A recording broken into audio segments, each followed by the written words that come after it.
Welcome to your Daily 5 for Tuesday, June 13th, 2023. I'm going to put a caveat to today's review because there's always the chance, because this is a series that was filmed, I guess it's not really a documentary, a reality series, I guess, or a reality show that was filmed this year. And any reality show, you have to allow for the fact that a lot of it could be more staged than it appears. But I'm going to take this one on face value because so far I haven't found any evidence that the actual real person in the show is not a genuine person reacting with a sincere, that it wasn't sincere. So if it comes out 5 minutes after this is released that it was a lot of fakery, well, that's always a possibility. So if that happens, then you can just disregard this entire review. But my wife and I watched a reality series from this year called Jury Duty. And I've seen this show pop up in a couple of different places. I saw it on a couple best of lists. I actually was talking to somebody who worked on the show. So I was always planning to see it. We actually had a gap in the shows that we were watching. I said, let's watch it because it's not that many episodes. I think it's 8 episodes total. So it's relatively short. And the premise is, if you don't know anything about it, it is a completely faked jury duty a case with a jury, and there's one person in the jury who is an actual real person that doesn't know they're on a reality show. And so the entire thing is architected to see what this person's reactions are to what's going on around them, both in terms of the case and the zany other jurors that are on there with him.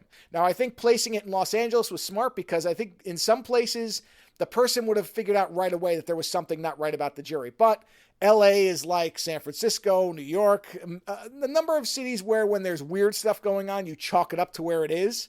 And so I think that helped. James Marsden, the actor, is actually in the show playing himself. That probably also helped in kind of distracting this individual from realizing what was going on because you had an actual actor who was doing weird things, which again, you sort of expect from actors. And everybody else I recognized one other person who was a minor character in Parks and Rec. Not minor, he was really funny, but he's not on the show all that much. That's why I say, a minor character. Everybody else I didn't know. I didn't see that. I'd never seen them before. Some of them were non-actors or had never really acted before this. And so the entire show is to see what the reaction of this person is. Ronald, I don't remember the last name, but the character's name is Ronald. In the show to what's going on around him and to see what, as the foreman of the jury, he interprets with the case itself and what conclusion he comes to as far as it's not guilty. It's a civil case, so it's liable or not liable in this example. And honestly, the show is pretty good.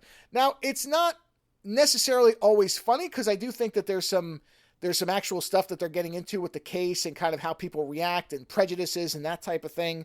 So there are parts of the episodes that are more kind of straightforward and serious and not solemn, but where they're actually deliberating what this would mean for, as far as Ronald is concerned, two actual people in their actual lives.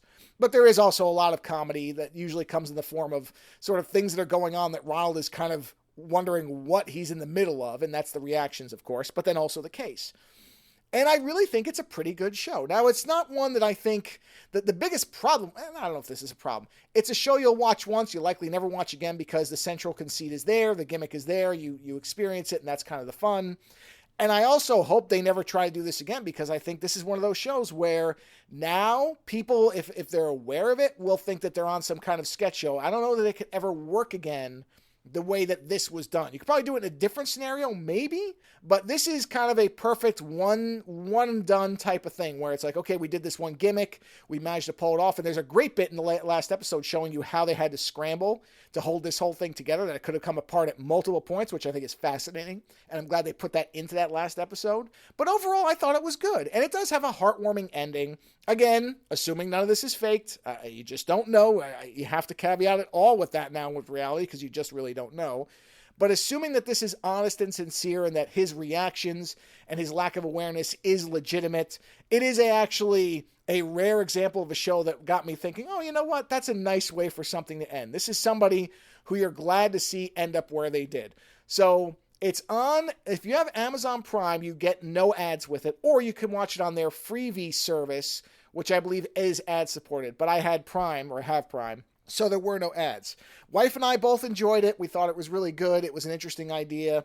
Like I said, it's played a little bit more, and the advertisements make it seem funnier than it is, but it's not to say it isn't funny. It's just not pure comedy all the way through. So again, Jury Duty from 2023 might be something you enjoy. We did. Later.